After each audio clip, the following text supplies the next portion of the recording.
സിമ്പിളായിട്ട് ചെയ്യാൻ പറ്റുന്ന ഒരു ഫിഷ് ഫ്രൈ ആണ് ഇന്നത്തെ റെസിപ്പി. നെമ്മീൻ വെച്ചിട്ടാണ് ഞാനിത് ചെയ്തിരിക്കുന്നത്. ഏത് മീൻ ഉപയോഗിച്ചും ഇങ്ങനെ ഒരു സിമ്പിളായിട്ടൊരു ഫ്രൈ ഉണ്ടാക്കാം. ചോറിൻ്റെ കൂടെയോ ചപ്പാത്തിയുടെ കൂടെയൊക്കെ നല്ല അടിപൊളി ഒരു കോമ്പിനേഷനാണ് ഈ ഒരു ഫിഷ് ഫ്രൈ.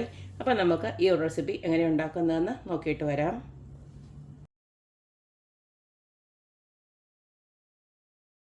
ഫിഷ് ഫ്രൈക്ക് വേണ്ടിയിട്ട് ഞാനൊരു 1.5 കിലോ നെമ്മീൻ, അതായത് ഇതുപോലൊക്കെ നല്ല വലിയ കഷ്ണമായിട്ടുള്ളത് എടുത്ത് വെച്ചിട്ടുണ്ട്. നിങ്ങൾക്ക് ഏത് മീൻ വേണമെങ്കിലും യൂസ് ചെയ്യാം.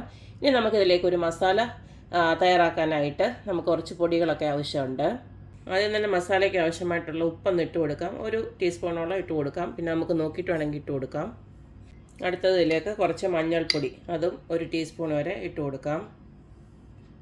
അടുത്തത് കാശ്മീരി ചില്ലി പൗഡറാണ് ഇട്ട് കൊടുക്കുന്നത്. ഒരു 3 ടീസ്പൂൺ വരെ ഇട്ട് കൊടുക്കാം.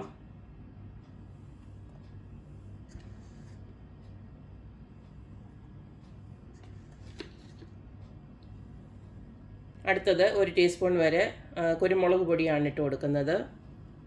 അടുത്തതിലേക്ക് ഒരു 1.5 ടേബിൾ സ്പൂണ് കോൺഫ്ലോർ ഇട്ട് കൊടുക്കുകയാണ്.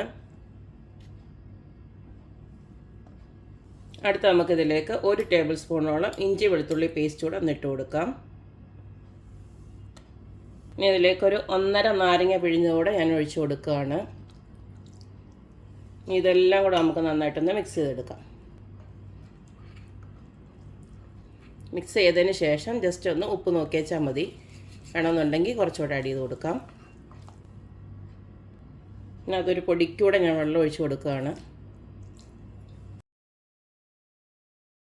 ഉപ്പൊക്കെ ഞാനൊന്ന് നോക്കി ആവശ്യത്തിനുണ്ട്. ഇനി നമുക്ക് ഓരോ മീനായിട്ട് ഇതുപോലൊക്കെ എടുത്തിട്ട് നല്ലതായിട്ടൊന്ന് മസാല തേച്ച് പിടിപ്പിക്കാം.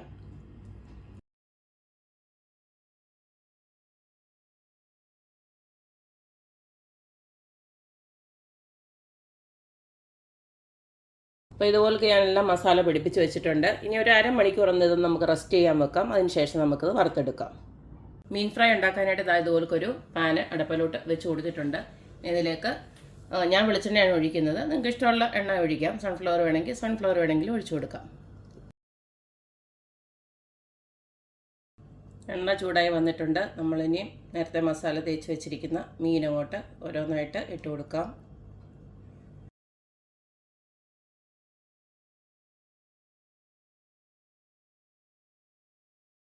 ഇനി ഇതിലേക്ക് നമുക്ക് കുറച്ച് കറിവേപ്പില ഒന്ന് ഇട്ട് കൊടുക്കാം. കറിവേപ്പിലയുടെ മണം കൂടെ നമ്മുടെ ഈ മീനിന് പിടിക്കാൻ വേണ്ടിയിട്ടാണ് ഇങ്ങനെ ഇട്ട് കൊടുക്കുന്നത്. ഇനി ഇതിലേക്ക് ഞാൻ കുറച്ച് പച്ചമുളക് ചെറുതായിട്ട് അരിഞ്ഞതുകൂടെ ഒന്ന് ഇട്ട് കൊടുക്കുകയാണ്.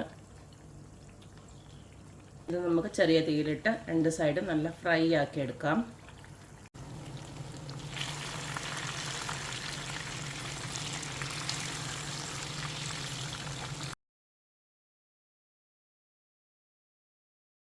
നമ്മുടെ അടിപൊളിയായിട്ടുള്ള മീൻ ഫ്രൈ ഇവിടെ റെഡി ആയിട്ടുണ്ട്. സിമ്പിളായിട്ടാണ് ഉണ്ടാക്കിയിരിക്കുന്നത്. ഇതെല്ലാവർക്കും ഒരുപോലൊക്കെ ഉണ്ടാക്കാൻ പറ്റുന്നതാണ്. ക്രിസ്മസിനൊക്കെ നമ്മൾ ചോറൊക്കെ വെക്കുന്നതെങ്കിൽ ഇതുപോലൊരു മീൻ ഫ്രൈ ഉണ്ടാക്കി നോക്കിക്കഴിഞ്ഞാൽ അടിപൊളിയായിരിക്കും. അപ്പോൾ എപ്പോഴും പറയുന്ന പോലെ തന്നെ എൻ്റെ റെസിപ്പീസ് ഇഷ്ടമുള്ള എല്ലാവരും please like, share and subscribe. അപ്പോൾ ഇനി ഒരു അടിപൊളി വീഡിയോ ആയിട്ട് വരുന്നവരേക്കും ബൈ.